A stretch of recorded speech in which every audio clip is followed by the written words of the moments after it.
souhaitons, comme je l'ai dit, un bon séjour hexagonal au président Brice Clotaire Oligui Nguema et nous quittons Paris pour Dakar où la grosse actualité de ce côté est cette visite abondamment commentée de l'ex-chef d'État Macky Sall qui a rendu visite à son homologue sénégalais.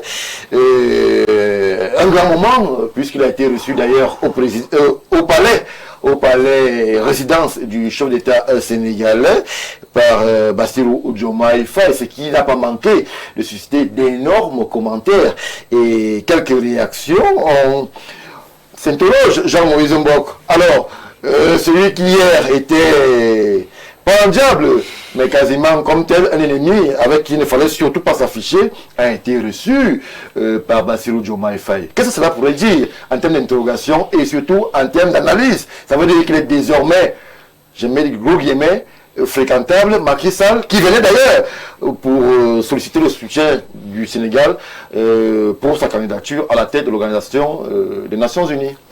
La gestion du pouvoir est exactement comme les relations internationales. On suit les intérêts. Ici, nous sommes dans un contexte où le président Diomaye Faye a besoin d'alliés et d'alliés de poids. Macky Sall, quoi qu'on dise, c'est un allié de poids. Et le deal dont se positionne à ce niveau où c'est gagnant-gagnant. Moi, je t'amène une certaine légitimité. Je t'amène... Il en avait besoin. Sûr. Je t'amène une masse qui va, dans les yeux de l'opinion nationale et internationale, rivaliser avec celle de Sonko. Et ça a été parfaitement réussi en termes de mobilisation, en termes de spectacle. C'est pas l'ennemi avec mon ennemi, selon Julien Roberts. Non, je vous dis que c'est une affaire d'intérêt. C'est une affaire d'intérêt. Les clivages et les griefs entre le président Macky Sall et le président Diomaye Faye sont une réalité, avec ceux qui sont morts pendant la préparation de la présidentielle, les différentes crises. Ils ont envie d'être oubliés, apparemment. Il y a eu, mais c'est pour ça que vous devez comprendre que quand on entre en politique et au sommet, il faut éviter de mettre les organes comme quelqu'un qui crie partout et qui aujourd'hui finalement se retrouve à être ridicule sur la scène internationale. Parce que voilà un partenaire de poids que Diomaye Faye a réussi à capter pour simplement lui donner une signature qui en fait devrait, dans la logique et pour l'intérêt supérieur du Sénégal, être naturelle. Mais je viens saluer ici le génie de la négociation. On voit cet accueil quasiment triomphal. Voyez un peu, je salue le génie de la pirouette que le président Diomaye Faye a su tourner à son avantage, au point où toute cette foule, cette liesse que vous voyez là, est naturellement adossée à son crédit. C'est-à-dire qu'aujourd'hui, le président Diomaye Faye vous montre qu'il peut tirer le marron du feu. Mais c'est qu'on ne dit pas un tout petit peu. Non, ça fait moins de 3 ans on était à Pastef. Macky Sall était traité de tous les noms. Il n'est plus à Pastef. Et vous devez le retenir très bien. Une fois pour toutes, il n'est plus de Pastef. Puisque le Pastef rentre dans un combat de coq, il vous montre donc que lui aussi, il est rentré dans la cour des grands et il est un coq supérieur. Aujourd'hui, c'est un intérêt par rapport à un autre. Le Sénégal gagne fondamentalement en ayant M. Macky Sall comme secrétaire général des Nations Unies. C'est le pays qui va gagner en termes de projet, en termes de contrat, en termes de visibilité. Il y a tellement d'avantages. Mais le président Diomaye Faye gagne aussi en termes de popularité et de légitimité. Donc aujourd'hui, il avait besoin de Macky Sall pour être légitime. Mais ça fait partie des ingrédients, Stéphane. C'est-à-dire qu'en politique, vous devez l'intégrer et ça ne changera pas. Tout soutien qui peut vous apporter une voix, une seule voix, est important. Et aujourd'hui, dites tout ce que vous voulez dire, Diomaye Faye monte en grade en termes d'hommes politiques, de capacités politiques, de captation des partenaires, d'alliés, de poids. Et vous avez vu, ce n'est pas un slogan, ce n'est pas des mots en l'air. Il a réussi son coup. M. Macky Sall a fait 3 heures de temps, selon le protocole qui était organisé pour lui. Oui. Il est arrivé, il a fait son show, il a eu la signature qu'il attendait, il est reparti. Mais aujourd'hui, M. Diomaye Faye est crédité d'une légitimité de rassembleur. Il a fait avec le président Ouad, il le fait maintenant avec Macky Sall. Il va pouvoir tenir dans la durée un discours de celui qui rassemble, qui réunit, qui fédère pour le bien des Sénégalais. Et ça, je dis que c'est à mettre à son crédit. Bonsoir Stéphane Varga. Doit-on cesser de rêver à un panafricanisme positif, voilà qu'avec les nombreux défis de circulation entre Africains, on observe des expulsions bidons partout sur le continent, Afrique du Sud, Gabon, Nigeria, Maroc, Mauritanie, etc. Les Européens devront en rire. Dommage. C'est M. Amara d'Abidjan qui réagit à ce qui est dit sur ce plateau. Jean-Dieu Vouna, Macky Sall, accueil triomphal du côté du palais. Le président Bassirou s'affiche avec celui-là qui était au nid à l'intérieur de PASTEF. Aujourd'hui, on en fait un poids lourd pour légitimer, j'emprunte les mots du docteur Mbok, et peut-être construire l'image de l'Assemblée du président Bassirou. En avait-il besoin? Est-ce le programme sur lequel il a été choisi par le Sénégalais qui est en train d'être réalisé? Le président de l'Assemblée nationale, Ousmane Sonko, a-t-il raison de prendre ses distances avec son ancien poulain d'hier? J'aime le game, pour le dire comme ça, qui est de très haut niveau. Le game qui se joue au Sénégal est de très haut niveau. Et j'aime ça. Voilà. Toute ma joie de voir des jeunes élever le niveau de démocratie, de politique. Et c'est à copier.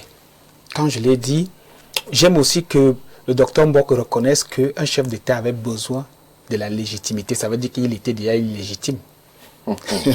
Et aller chercher l'ancien adversaire, celui-là qui traîne avec lui des casseroles avec des morts à la clé. Le porteur de la dette cachée. Et le porteur de la dette cachée.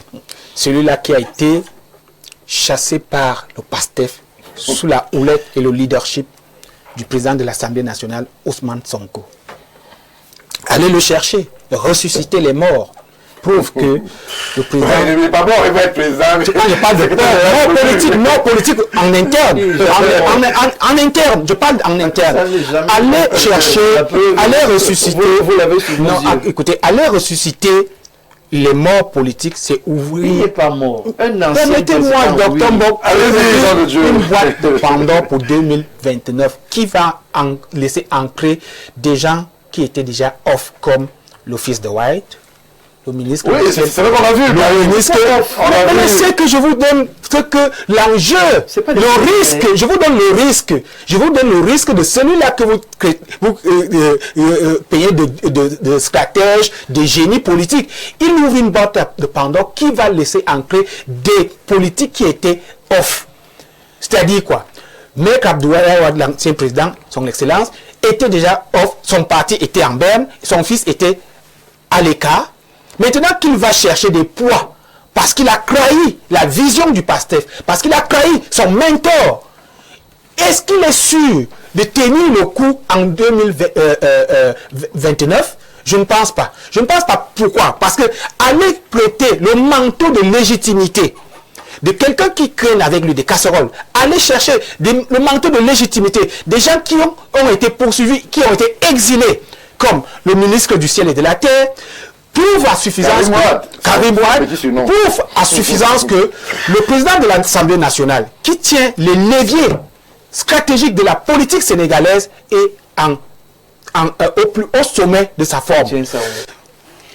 Pour preuve, vous dites qu'il est allé chercher. Comment un chef d'État, vous qui êtes stratège en communication politique, vous dites clairement qu'il est allé chercher quoi? La légitimité d'un mort politique. Oh là là. Et alors, j'ai dit oui, ça m'engage. Non, il était politiquement mort pour le Sénégal. Et je dis, non, écoutez, nous savons comment ça se passe dans la mobilisation. Nous le savons comment ça se passe. Et c'est pour cela que je dis clairement que il est évident que en 2029, puisque le soutien au niveau de l'ONU est peu probable, c'est-à-dire il est presque pas possible que le président Macky Sall puisse être élu secrétaire général de l'ONU. Ça, je le prends encore sur moi parce qu'il y a des enjeux et ce n'est pas le tour de l'Afrique que je sache. Donc, il est possible qu'en jouant à ce jeu machiavélique, qu'il puisse faire revenir le président Macky Sall comme candidat en 2029 pour challenger Ousmane Sonko et que ce soit lui qui soit mis à l'écart. Et je peux vous dire, cette hypothèse cette hypothèse est plausible parce qu'il n'aurait pas fallu ressusciter les morts. Merci. Maître Zogo, c'est vrai que Jean de Dieu nous projette là dans le futur avec un duel qui pourrait exister.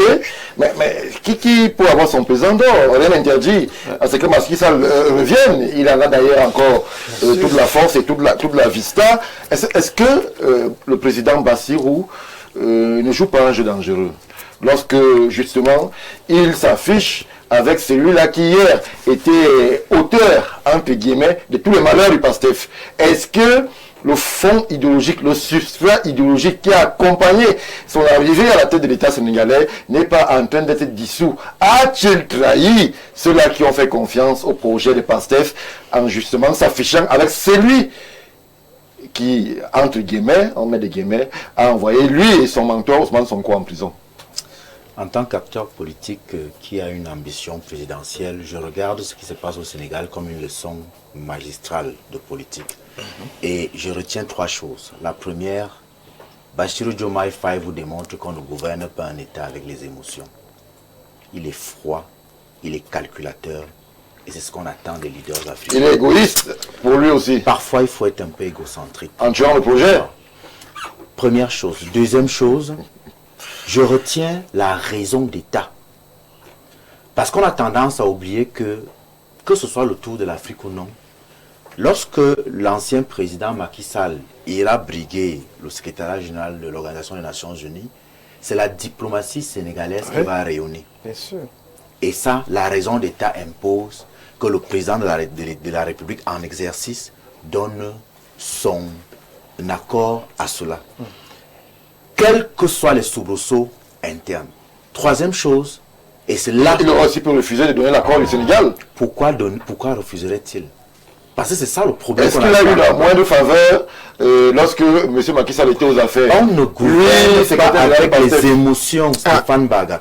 Si je comprends Macky Sall a gouverné avec les émotions, comprends bien, le président de la République du Cameroun... Non, on ne parle pas du Cameroun. Je veux savoir un exemple pour vous montrer qu'il y a quelque chose qui cloche dans la compréhension et l'appréhension de la raison d'État. Le président de la République du Cameroun me nomme vice-président. Quand j'arrive à la vice-présidence, désormais, les membres, les militants du RDPC, je ne bosse pas avec. Ils ne sont plus camerounais. Il faut faire très attention. Macky Sall a perdu l'élection, ça ne veut pas dire que Macky Sall est un mort politique. Il n'était pas candidat d'ailleurs. On s'en fout. Le plus important, c'est que son parti est arrivé deuxième. Et comme son parti est arrivé deuxième, je rappelle à toutes fins utiles, à ceux qui pensent que le travail de l'autre est toujours facile, que lorsqu'on est élu dans une démocratie participative, une fois que la compétition électorale est passée, on est le président de tous les compatriotes, même de ceux qui n'ont pas voté pour vous. Et il doit vous dire, oui, monsieur. Ça veut dire que le président de la République du Cameroun, qui a été élu lors de l'élection d'octobre 2025, est le président de tous les Camerounais, non? Oui. Même de ceux qui n'ont pas voté pour lui. C'est pareil pour Bassirou Diomaye Faye. C'est le président de son concept, ou alors... Ça, c'est un autre débat. Et là, on a que dans le troisième aspect de mon analyse, c'est la réelle politique. La rupture entre Diomaye Faye et Sonko est consommée. Vraiment, on n'est pas là, c'est pas le voir bébé. Elle est consommée. C'est lui le président de la République. Il s'est rendu compte qu'il ne peut pas continuer à fonctionner avec son mentor. Il s'est émancipé. Et maintenant qu'il s'est émancipé, c'est son droit. Maintenant qu'il s'est émancipé, je doute fort que dans tout le monde qu'on a en train de citer là, il est pris français. Quitter un maître pour un autre. Vous appelez ça émancipation. Quitter un maître pour un autre. Il n'a pas pris un Tchétchène. Vous appelez ça émancipation? Je veux qu'on se comprenne. En politique? Je veux qu'on se comprenne. Tant que c'est les Sénégalais... Quels sont les objectifs d'un parti politique? C'est la conquête de la conservation du pouvoir. Aujourd'hui qu'il a conquis le pouvoir, il veut le conserver.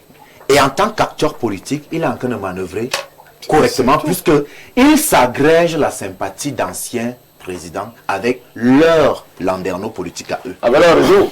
Voilà, c'est très important parce qu'en face de lui, il y a quelqu'un qui est populiste et populaire.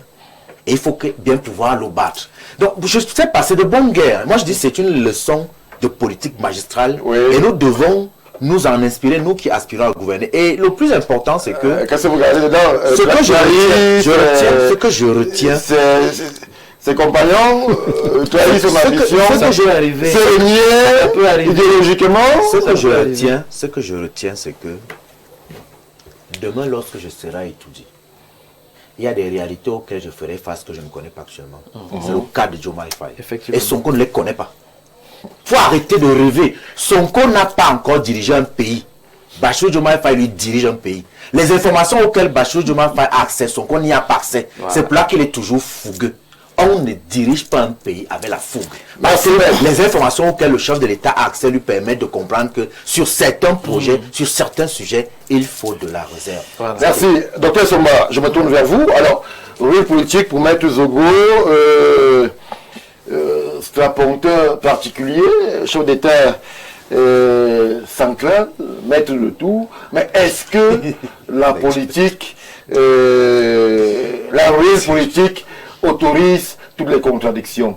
Est-ce qu'elle permet à ce qu'on valide tous les réunions? Parce que nous étions sur ce plateau, docteur Somba, lorsqu'on s'interrogeait sur les malheurs de Bassirou Diomaye Faye et son mentor, alors que justement, Macky Sall était aux affaires. On se souvient de la vidéo violente où Ousmane Sonko est happé par les forces de l'ordre, extirpé et envoyé en prison. Moins de 4 ans après, on se retrouve avec un Bassirou, selon les dires de Jean-Moïse Mbok, qui positionne ou alors garantit sa légitimité en s'affichant avec Macky Sall. Stéphane Barga, j'observe avec bonheur que des 48 nations qui viennent de disputer la Coupe du Monde, 47 avaient en leur sein des joueurs d'origine africaine. Oui. C'est le lieu de se poser la question, aujourd'hui, qui a besoin de qui? La petite finale qui s'est jouée samedi, sur les 22 joueurs au stade, il n'y avait que 4 blancs. Qui a besoin de qui? Moi, j'interpelle dans la CAF. Vous avez dit que laissons parfois les grandes choses, faisons les petites. J'interpelle dans la CAF à travailler avec les États africains pour résoudre la question de la fuite des génies africains. Est-ce que les Africains aiment le football? Oui. Est-ce que le football est rentable en tant qu'investissement? Oui. Oui. Là au moins, l'Afrique peut s'auto-déterminer. Pourquoi je parle du football? C'est parce que j'estime que ce qui se passe au Sénégal, pour moi, c'est du jeu politique. C'est beaucoup de spéculations qui, à titre personnel, ne nécessitent plus que moi j'y dise un mot. Je ne souhaite pas parler de ce qui se passe au Sénégal. Moi, j'avais mon problème sur le football. Merci, docteur Somba. Enfin, je vais relayer une contribution parmi celles qui nous parviennent, celle de Jean-Baptiste Anvouna-Temongue, monsieur le maire, qui a dit un bonsoir particulier, qui dit ceci: bonsoir, je suis avec attention votre émission. Il faut dire que les cadres, les hommes d'affaires et même les jeunes regrettent déjà Macky Sall, qui a énormément développé l'économie sénégalaise en créant beaucoup d'emplois. À mi-mandat, les dirigeants actuels n'ont encore rien réalisé. Au contraire, l'économie a reculé. Dans la division interne, les populistes d'hier sont dormus. Surtout le président Diomaye Faye, il n'a pas de choix. Macky Sall va l'aider à essayer de sauver son mandat avec des contreparties. La première étant le soutien à sa candidature au secrétariat général de l'ONU. Merci, monsieur le maire, pour la contribution. Christian? Pour moi, j'ai remarqué qu'après la rupture entre le président Diomaye Faye et Ousmane Sonko, le président Diomaye Faye était obligé de chercher les alliés. Et vous savez qu'il y a souvent les modérés et les radicaux. Au niveau de leurs aspects, on voit que le président Diomaye Faye est en train de prendre le terrain. J'ai peur que, à la fin, que Ousmane Sonko ne puisse pas avoir 20%. Pourquoi je le dis? Je le dis pourquoi? Parce qu'il va être battu. Parce que plus on avance, le problème de l'entrée de M. Macky Sall, un ancien président ne peut pas être un homme mort.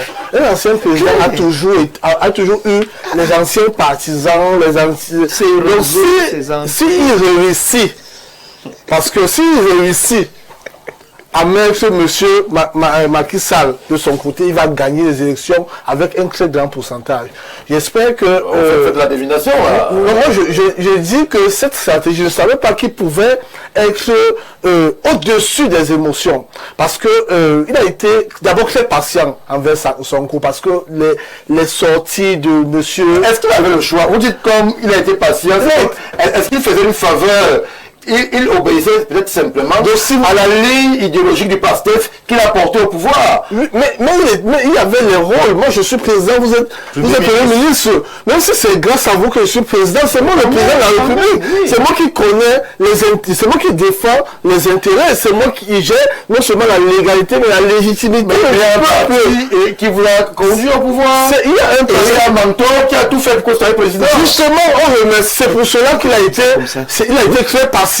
Parce qu'il reconnaissait, mais il avait le choix. Soit il n'est plus président, c'est le Premier ministre qui gère le pays, soit c'est lui qui gère le pays. Donc il fallait qu'il fasse le choix. Moi, si c'était moi, Diomaye Faye, c'est que Ousmane Sonko, il avait pris cette décision depuis, parce qu'on ne peut pas avoir deux présidents dans un pays. Pas de format idéologique. Non, on peut avoir le format idéologique, mais il n'y a pas deux présidents dans un pays.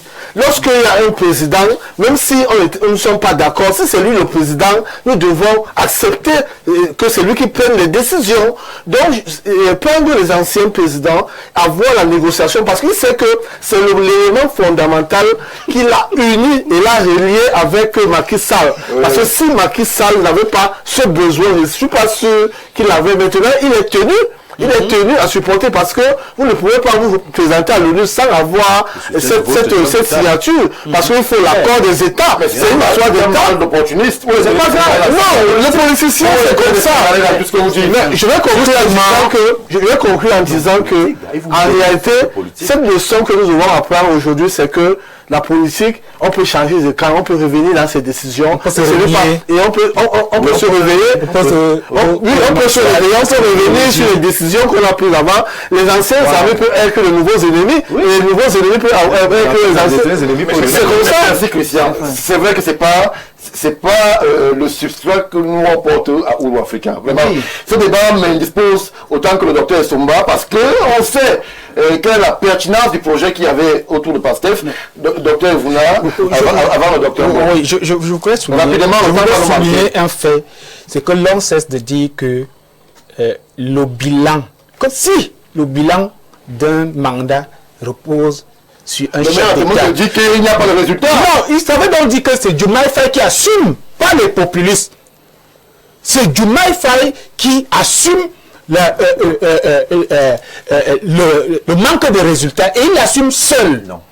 Non, vous ne pouvez pas dire une chose et son concret, Maître Zogo, Jean-Guy Zogo. Vous ne pouvez pas dire que il s'est désolidarisé, il y a eu rupture, et après, non, écoutez, il assume le mandat seul, parce que c'est lui, oui, parce que c'est lui qui signe, c'est lui qui a les informations dont vous savez que le Premier ministre n'avait pas, et le président de l'Assemblée nationale n'a pas. C'est lui qui signe les contrats, c'est lui qui négocie les contrats, pas le Premier ministre.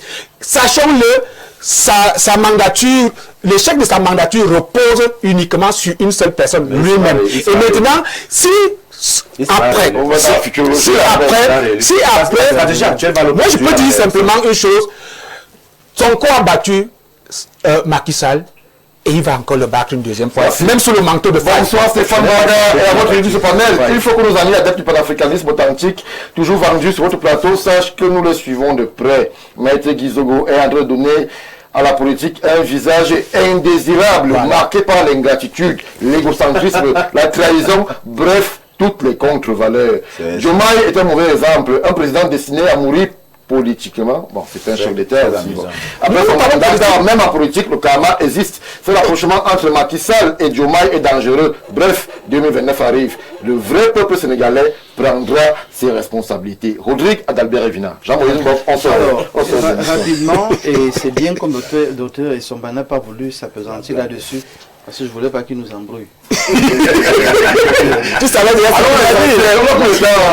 La situation du Sénégal, en fait, c'est l'Afrique dans un pan de son développement. Donc nous prenons ce qui se passe au Sénégal très au sérieux. Et en même temps, comme Jean Guizogou a dit, c'est un cas d'école. Ouais. Mon frère Kaldjop a bien fait de rappeler la patience de Diomaye Faye quant à tout ce que son mentor a fait. Oui. Et sa patience vous rappelait que je respecte mon mentor. Voilà. Je me tais parce que je le respecte. Je me tais parce que je le considère. Je vous rappelle que c'est son mentor qui choisit de partir. Diomaye ne l'a jamais chassé. C'est lui qui a décidé de créer la rupture. Quand j'entends les gens envoyer des messages, faire comme si Diomaye s'est levé, non. Son mentor a décidé de partir démissionner de sa fonction de Premier ministre. Non. Oh là là. Non, il a été viré. Il a été viré. Comment ça? C'est une bonne information pour avoir. Le président, l'ancien mentor qui a échoué à mentorer le président, il a échoué. Laissez-moi parler. Il a fui. Parce qu'il a vu justement ce que le maire a vu. C'est qu'on est en train de lutter, de s'embrouiller. Les Sénégalais, tôt ou tard, vont se poser de vraies questions. Voilà. Et sur la mandature de Faye. De vraies questions. Oui. Le président Diomaye Faye se rend compte que si je n'ai pas continuer les disputes, je vais arriver à la fin du mandat sans résultat. Il pense donc à l'intérêt supérieur du peuple sénégalais. Il n'y a aucune trahison.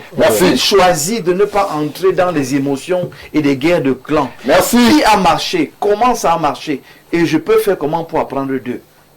Macky Sall, Ouad, il va apprendre d'eux. Mais je vous dis que donnez-lui encore 1 an. Tout ce qu'on décrit aujourd'hui, il va atteindre des résultats parce qu'il se sera débarrassé d'un caillou dans sa chaussure. Merci Jean-Maurice Mbok. Merci cher monsieur Christian Kaldjop, Jean de Dieu, docteur Essomba, maître Jean Guizogou. On va dire merci à tous ceux qui ont pris la peine de réagir sur ce qui était dit sur Ouafrica. Donnons rendez-vous lundi prochain lorsque ce sera 21h à Yaoundé au Cameroun, toujours sur Info TV. Vous faites bien d'y rester.